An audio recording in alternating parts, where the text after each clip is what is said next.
बाबा या के भी थोड़ा फीवर आइल, 2-3 दिन तक बुखार रहे, हल्का कमजोरी हो गई। लेकिन चूँकि दोनों डोज दिया रहे, जौन जरूरी के दवा रहे कुछ दवा दिया, वहाँ लोग आराम से रिकवरी कर गए। लोग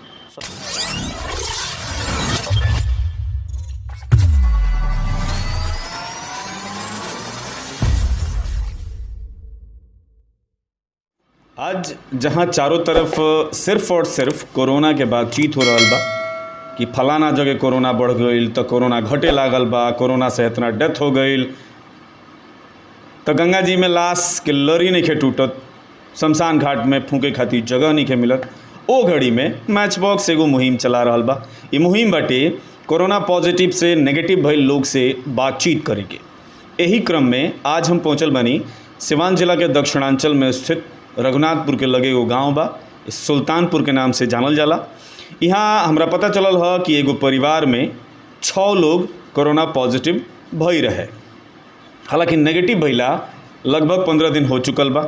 हमरा पता चलल है तो हम यहाँ बातचीत करे खातिर उपस्थित भइल बानी। ये परिवार के एगो सदस्य बानी। जी का नाम है? अभिषेक मिश्रा। अभिषेक जी बताई कि कोरोना पॉजिटिव 6 आदमी रहुआ परिवार में भइल रहन, कब भइले, कैसे पता चलल?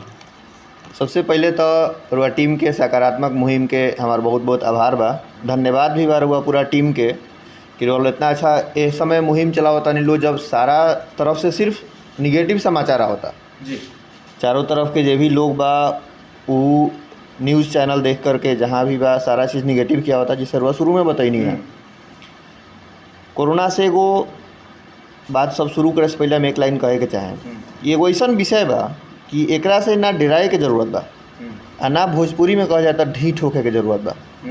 एकर बस सामना करे के जरूरत बा। आ ओकर पहिलका स्तर बा रुआ बचाव करी, अगर हो गई तो सावधानी बरती। हमनी के संयोग से यात्रा करे में कहीं संपर्क में आगे नहीं जा। परिवार में कुल 13 सदस्य बानी ए बेरा वर्तमान में घर पर। उमें 4 आदमी हमरा के यहाँ बुजुर्ग बनी लो, जिसमें सबसे बड़ दादाजी बानी हमार लगभग 89 साल उम्र बा, और वहाँ से एगो छोट दादाजी बानी 2-3 साल कम एज बा, 2 गो दादी बानी लो। घरे सब केहू रहे, बाबा या के अलावा माँ पिताजी चाचा चाची भाई बहन वाइफ वे सब केहू साथे ही रहत रहे। संयोग से एक बार सर्दी खांसी भइल पिताजी चाचा के, हम भी साथ में रहनी तो थोड़ा सा प्रॉब्लम भइल। हमनी के लागल कि सीजनल फ्लू है, चूँकि धूप वगैरह लगा रहे, बीच में आदमी पानी पी ले रहे। 2 दिन तक ठीक ना भइल, फीवर आ जाओ दवाई खाइल जाओ। ओकरा बाद एक दिन हमनी के भइल कि चेक करवा लिया, चूँकि समय ठीक ना रहे। गनी जा अपने के यहाँ रेफरल अस्पताल में चेक करवावे। स्वास्थ्य कर्मी लोग के धन्यवाद बा कि कम से कम चेक समय से होत रहला। बाकी विशेष का भाई रोहा जानते नहीं हमारे से बढ़िया। गनी जा चेक भइल ओकरा पहले थोड़ा सिम्टम भी आगे रहे, स्मेलिंग की प्रॉब्लम हो गई रहे। रात में हम सुते गए नहीं, विक्स लगनी हल्का सा नाक में, पता ही ना चल स्मेल लगल कि कुछ दिक्कत बा। सुबह सब आदमी जाके हम पिताजी चाचा माँ चाची चेक करवाई जा, सब लोग पॉजिटिव रहनी जा।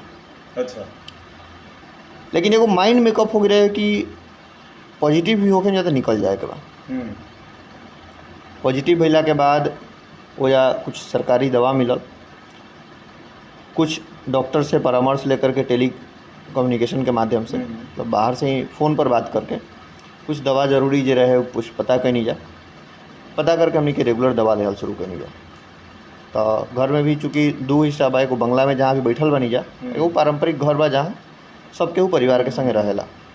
ये भी पॉजिटिव रहे ओकरा के तत्काल बंगला में शिफ्ट कर दिया। सारा चीज़ सेपरेट व्यवस्था करवा के सब कुछ कंप्लीट अलग हो गई। घर के जो बाकी सदस्य रहे जरा में कोनो भी लक्षण ना रहे, प्रिकॉशनरी वो लोग बगल वाला घर में शिफ्ट कर दी जा, हमने के बंगला में शिफ्ट हो गई जा। एक बाद मेडिसिन चले लगल। मेडिसिन के साथ साथ जो अपन भारतीय हमने के भोजपुरी में कहीं तो उपाय बा, उ सब भी शुरू भइल। एबरा साइंस भी कहता कि भाप ली, काढ़ा पी, गर्म पानी पी, ये सारा चीज़ होखे लगल। फिटकिरी डाल के गलाला करी जा। एक अलावा बेटाडिन डाल करके भी गलाला करी जा, बेटाडिन गार्गल से। दवा समय पर चले लगल। प्रिकॉशनरी घरे सब केहू काढ़ा पिए लगल, दादाजी से लेकर के आ सबसे छोट भाई बने वरुण, नाम है वरुण मिश्रा, वो अभी इंटर पिछला बार पास के हैं, उ तक सब केहू भाफ लेवे लगल, काढ़ा पिए लगल, समय से गार्गल वगैरह 3 टाइम 4 टाइम, रात में हल्दी दूध, फिर चौनप्राश खाए लगनी जा, सकारात्मक रही जा, सब केहू अपन बैठा रही जा, दोपहर में थोड़ा आपस में हंस ली जा, कुछ मोबाइल में कभी कार्टून देख ली जा, कभी कुछ भक्ति चीज़ देख ली जा, पॉजिटिव रहनी जा। 1 सप्ताह के बाद दोबारा टेस्ट भइल, सब क्यों निगेटिव हो गए। अच्छा, इतना दिनचर्या रहुआ बतैनी हो, पहले भी हम बातचीत कैनी हो तो पता चलल है रहुआ परिवार के सदस्य बतैनी हलो कि हमनी के इतना खातिर सकारात्मक रहनी जा कि हमनी के कुछ ना हुई। रहुआ बतैनी है कि कुछ बुजुर्ग भी रहले और दादाजी भी पॉजिटिव रहनी, वहाँ के कोनो प्रकार के तकलीफ वहाँ के कैसे ठीक बनी? लेकिन दादाजी के भी 3-4 दिन तक फीवर रहे। अच्छा, हमनी के एगो सिद्धांत था कि सरकार के जौन एडवाइजरी शुरू से आवत रहे, क्योंकि परिवार शिक्षित बा तो जौन भी शुरू से एडवाइजरी है वो सब केहू फॉलो करो, सिंसियर, ई ना कि अफवाह पर ध्यान दीजिए। हर चीज़ से आदमी जुड़ल बा, सोशल मीडिया से लेकर के टीवी न्यूज़ सब चीज़ से। हमनी के बिल्कुल सटीक जौन गवर्नमेंट के गाइडलाइन आओ, ICMR के, हेल्थ मिनिस्ट्री के, ओकरा के फॉलो करिए। सब केहू समय से, जे भी 45 साल से ऊपर रहे, सब केहू के डबल डोज टीकाकरण हो चुका रहे अप्रैल के फर्स्ट वीक में ही। एगो सबसे प्लस पॉइंट हमनी के संग रहे, टीकाकरण के जो मुहिम बा बहुत शानदार बा, एमें सरकार के सहयोग करे की जरूरत बा, सब केहू के, चाहे हम होके, रउआ होके, चाहे जे भी हो, हमनी के जे भी देखी थोड़ा देर में, सब केहू भी, चाहे जे देखा था सब केहू। टीकाकरण से सबसे बड़ा पॉजिटिव चीज़ बा कि सबसे पहला चीज़ कि शरीर के इम्यूनिटी सुधरी। ओहू से बड़ चीज़ बा कि मन में एगो दिमाग में बैठ जी बात नो कि हम टीका ले बनी तो हम ठीक हो जाए। पॉजिटिव होखेम कि ना होखेम एकर कोनो गारंटी नहीं है, पॉजिटिव हो भी सकता नहीं भी हो सकता, होखबो करें तो ठीक हो जाए। सबसे बड़े को मन में मैंने पूरा का कह जा शक्ति रही। बिल्कुल यह चीज़ रहे हमारा दादाजी के साथ। बाबा या के भी थोड़ा फीवर आयल, 2-3 दिन तक बुखार रहे, हल्का कमजोरी हो गई, लेकिन चूँकि दोनों डोज दिया रहे, जौन जरूरी के दवा रहे, कुछ दवा दिया, वहाँ लोग आराम से रिकवरी कर गए। हालो सब केहू ठीक हो गया, सब केहू ठीक बा। कुछ भारत के मेडिसिन कुछ रहे, कुछ हमनी के वैक्सीन काम कैल, कुछ भगवान के आशीर्वाद रहे, और कुछ देश के देसी पद्धति जौन भाफ लिहल, काढ़ा पियल, तनी चौनप्राश खा लिहल, तनी अगल बगल घूमनी जा, घर के अगल बगल गिलोई मिलिए जाए के बा, देहात के चीज़ बा, गिलोई के कूच काच के पी गई। अब काढ़ा में अमूमन जौन रोज सब केहू सुना था वह गिलोई, गोल मिर्च, अदरक, दालचीनी, लौंग, कुछ अजवाइन, तुलसी पत्ता, सबसे महत्वपूर्ण, ये 7-8 चीज़ डाल करके काढ़ा बनो। सब केहू परिवार में एटलीस्ट 2 टाइम तो पक्का पियत होला। हमने के आज भी रोज़ काढ़ा पियत नहीं जा। पॉजिटिव भइला के बाद एंटीजन टेस्ट में पॉजिटिव सब केहू रहे, हमने के मान के चलने जा कि पॉजिटिव बनी जा, सकारात्मक को MLA के ठीक होके के बाद लास्ट में जब सब केहू निगेटिव भइल, RT-PCR भी निगेटिव हो गई, तब सब केहू बचा के रहल शुरू कल। आज भी परिवार में अधिकतर सदस्य जब भी बाहर निकलता, सब केहू बाहर निकलता या तो N95 या सर्जिकल प्लस कपड़ा वाला मास्क लगा के। सोशल डिस्टेंसिंग पहले भी मेंटेन हो, आज भी हमनी के मेंटेन करता नहीं जा। ये चीज़ है को बाबे दादाजी ठीक हो गई, लोग उहो लोग के भाफ दिवावल जा। बुजुर्ग बनी 89 साल एज भइल, हिंदू धर्म में कहल जाला कि बुजुर्ग बच्चा के समान हो जाले। थोड़ा सा वहाँ का परेशानी भी हो, भाफ लेवे के ना चाहिए, फिर भी समझाई जा, हाथ जोड़ के रिक्वेस्ट करी जा कि बाबा भाफ ले ली।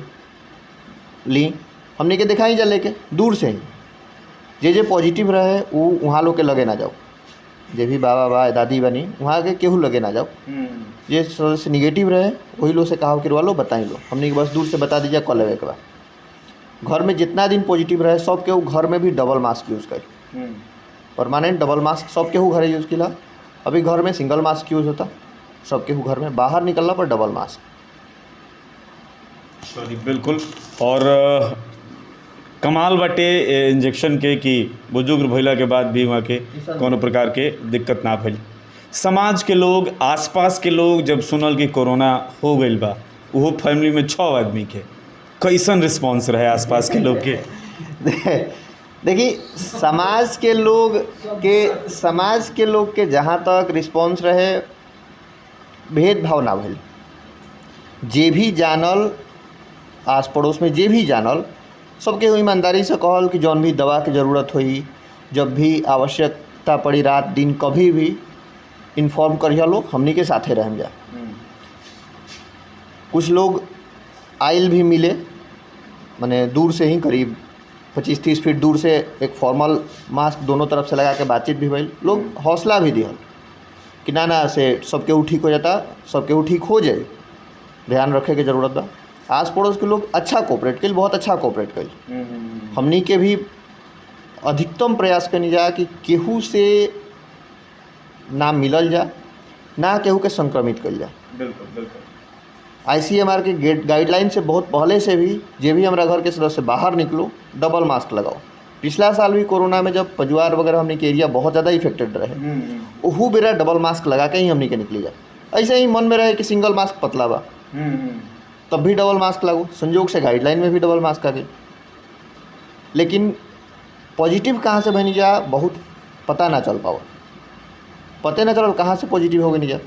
क्योंकि थोड़ा सा बाहर भी निकले के बाद कुछ जॉब के सिलसिला में, कुछ मान ली मार्केटिंग करे के, खाना पीना के सामान खरीदे, वो में कहाँ से मिलल पता ना चलो। कोनो बात ना, पॉजिटिव हो गई और पूरा परिवार के लोग नेगेटिव हो गए, सबे स्वस्थ बाटे। आम जन के जे आसपास के लोग बा, हमने यहाँ अभियो कुछ लोग सीरियस नहीं खे। कुछ लोग कहना बा कि कुल अमीर लोग के होला, कुछ लोग कहता कि बैग हम तो भाई एकदम खा के टाइट बनी हमरा होई। कुछ लोग मास्क लगावे के नहीं चाहत, उनका के पुलिस डंटा मार के लगवावतिया। कुछ लोग के लगन एको ना छूटे के चाही। कुछ लोग के हम देखते हैं जरा घरवा बियाह रहता नु, ओकरा जिंदगी में कोरोना नहीं खे रहत, जैसे ही बियाह बीतता तब कोरोना आवता। वैसन लोग के का कहे? देखिए, सबसे पहले कि समाज में रउरो जिम्मेदारी बा, हमरो जिम्मेदारी बा। आ दोनों आदमी अगर अपन अपन जिम्मेदारी ना निभावल जाई तो काम ना चली। जे भी लोग बा, जे भी हमने के आसपास के लोग बा, जे कहता कि हम बहुत मजबूत बनी है, बहुत शक्तिशाली बनी है, बहुत पैसा वाला के होता, वो व्यक्ति के एक बार आज के न्यूज चैनल टीवी पर देख लेवे के। टीविया पर जौन रुआ कहनी है कि नदी में दिखावा था कि शव बहता, वो दिमिया देखो एक बार कि वो कहाँ से आवता, आखिर कौन सिचुएशन बा कि देश के स्वास्थ्य व्यवस्था चरमरा गिल बा। खाली अमीर खातिर ना, सब केहू खातिर, सबका बचा के रहे के बा। अगर हमनी के जीते के वजह से सबका बचा के रहे के पड़ी और सब केहू आराम से निकल जाई, समय से टीकाकरण हो। शादी ब्याह जरा कि यहाँ बा, ओलो से भी अनुरोध बा कि वहाँ लो मैक्सिमम बचाव करी लो। सरकार के जो गाइडलाइन में हम पहले भी कहनी है कि हमनी के शुरू से एक चीज़ के पालन करनी है। पिछला साल भी कोरोना में, ए साल भी ऐसे आज हमारे परिवार भी सुरक्षित बा। हमरा माने एगो कोरोना रूपी महामारी से लड़ के तब रुआ संगे हम बहुत पॉजिटिव बात करतनी। उहे शक्ति बा हमरा संगे सरकार के दिशा निर्देश के समय से पालन करी, और प्लस अपना से जागरूक होके ऊपर पहल करी। लोग से यह कहे एटलीस्ट डिस्टेंसिंग, मास्क आ अधिकतम स्वच्छता मेंटेन होखो। शादी ब्याह बा, रिश्तेदार हमनी के ए सदिया में ना तो अगिलको में आज ही हैं।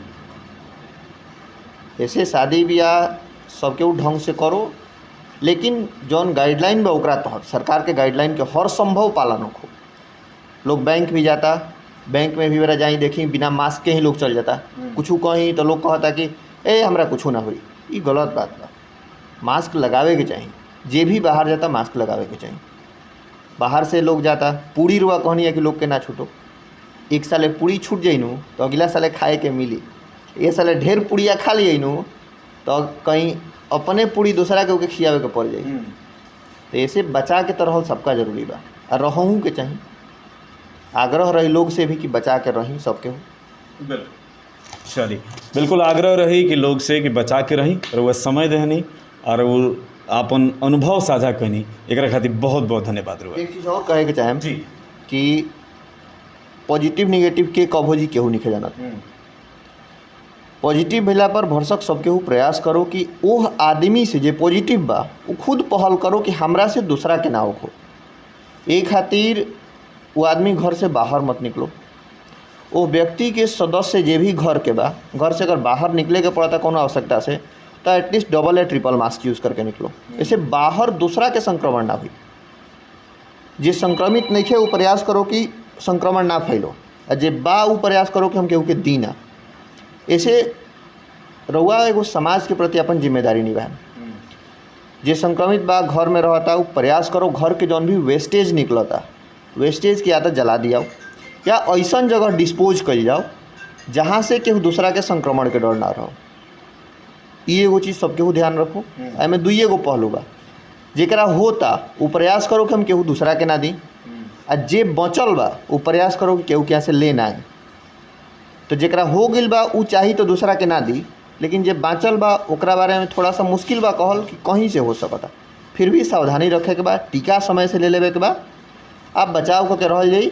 तो बस कुछ ही समय बाद हमने के मुँह पर टोपिया लागल बा जना के भोजपुरिया में जाबी कहल जाला, ई जबियो उतर जाई, दतवो लौके लगी मुस्कुरात, अब मज़ो आवे लगी सबका। चलिए, मैच बॉक्स की टीम के पूरा मैच बॉक्स की टीम के हमरो तरफ से बहुत बहुत धन्यवाद बा, आभार बा एक बार पुनः कि वो हमरा के समय देहनी कि हम अपन बात सबका बीच रख सकें।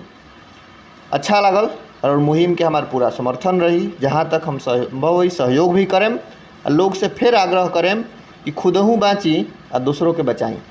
धन्यवाद। बिल्कुल, खुदहू बाँची और दूसरों के बचाई। मैच बॉक्स पर ऐसा सकारात्मक चीज़ लेके हम हमेशा आवत रहनी और आवत रहें। ई मुहिम में हमनी के आगे भी जे पॉजिटिव से नेगेटिव भइल बा ओकर कहानी लेके आब जा। रउरा अपना घर में रही, सुरक्षित रही, मास्क के इस्तेमाल बिल्कुल ना छोड़ी, करत रही। जब भी बहरी जाई तब मास्क ज़रूर रहे के चाही, सैनिटाइज़र ज़रूर रहे के चाही। कोताही लापरवाही बरतब तो बड़ी दिक्कत हो जाई आ फिर केहू कामे ना आई। राउर आपन जीवन ह, रउरा खुद अपना जीवन के बचाई और देखत रही मैच बॉक्स।